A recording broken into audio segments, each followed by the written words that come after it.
సింహాచలం ఘటనకు సంబంధించి గోడ కూలిన ప్రభుత్వం తప్పు వల్ల 5 మంత్రులు ఇక్కడ వెళ్ళి సమీక్ష చేసినా కూడా వాళ్ళ నిర్లక్ష్యం కారణంగా 8 మంది చనిపోతే ఆ 8 మందికి సంబంధించి స్పందించాలి కదా.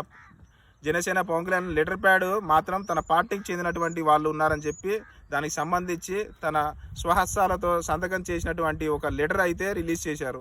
ఆ లెటర్లో ఏముందంటే సింహాచలం గోడ కూలిన దుర్ఘటనలో మృతి చెందిన వారిలో 2 జన సైనికులు ఉన్నారని చెప్పి తెలిసి చింతిస్తున్నాము. పి గన్నవరం నియోజకవర్గం అంబాజీపేటకు చెందినటువంటి ఒక జన సైనికులు శ్రీ పత్తి దుర్గాస్వామి నాయుడు, శ్రీ కుంపట్ల మణికంఠ, ఆ ఈశ్వర శేషారావు ఈ ఘటనలో మృతి చెందడం బాధాకరణం.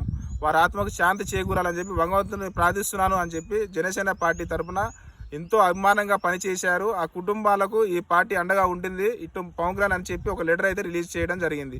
అంటే ఇక్కడ జనసేన పార్టీ చెందినటువంటి వాళ్ళవే నా ప్రాణాలు, మిగతా వాళ్ళవి ప్రాణాలు కాదా, వాళ్ళకు ప్రగాఢ సానుభూతి తెలియజేయరా, వాళ్ళని ఆదుకుంటామనేటువంటి మాట కూడా మీ నుంచి రాదా? మరి ప్రభుత్వం నిర్లక్ష్యం ఉంది కాబట్టి ఆ ప్రభుత్వాన్ని మీరు ప్రశ్నించరా?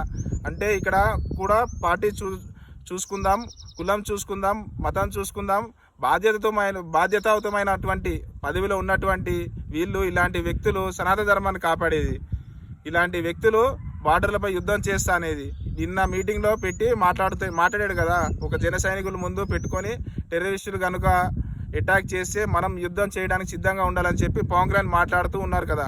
వీళ్ళు పోయి అక్కడ యుద్ధం చేస్తారా?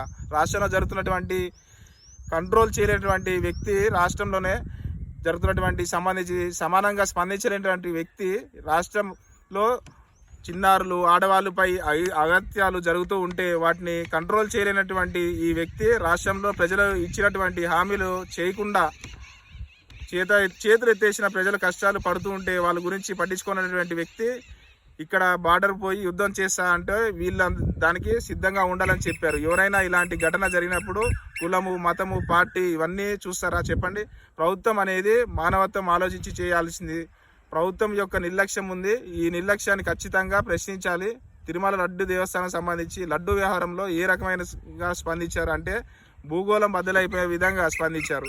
ఆయన కలిసి జరగకపోయినా కూడా అంటే ఆ లడ్డూకు ఉన్నటువంటి విలువ మనిషికి ప్రాణానికి లేదా? మనిషి గురించి ఆలోచన చేయరా?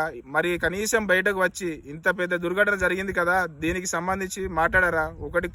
ఒకటి కాదు, 2 కాదు, వరుసగా అనేక ఘటనలు పుణ్యక్షేత్రంలో జరుగుతూ ఉంటే పైగా తన సనాతన ధర్మానికి సంబంధించి నాదే బాధ్యత అని చెప్పి దేశంలో గుళ్ళు తిరుగుతూ సనాతన ధర్మాన్ని కాపాడేది నేనే అని చెప్పుకుంటూ మీరు ఈరోజు ఒక పవిత్రమైనటువంటి పుణ్యక్షేత్రం ప్రభుత్వం నిర్లక్ష్యం వల్ల అక్కడ తప్పు జరిగి 8 మంది చనిపోతే వారికి సంబంధించి మిగతా వారు ఈ ప్రాణాలు కాదా? జనసేన పార్టీకి సంబంధించిన వాళ్ళే ప్రాణాలా? వాళ్ళు మాత్రమే ప్రగాఢ సానుభూతులు, మిగతా వాళ్ళ పట్ల మేము స్పందించము, కులము, మతము, పార్టీ అన్నీ చూస్తామని మీ జనసేన వాళ్ళు చెప్పదలుచుకున్నారా? ఇట్లా మీ పి కోటేశ్వరరావు, కందుకూరు నియోజకవర్గం.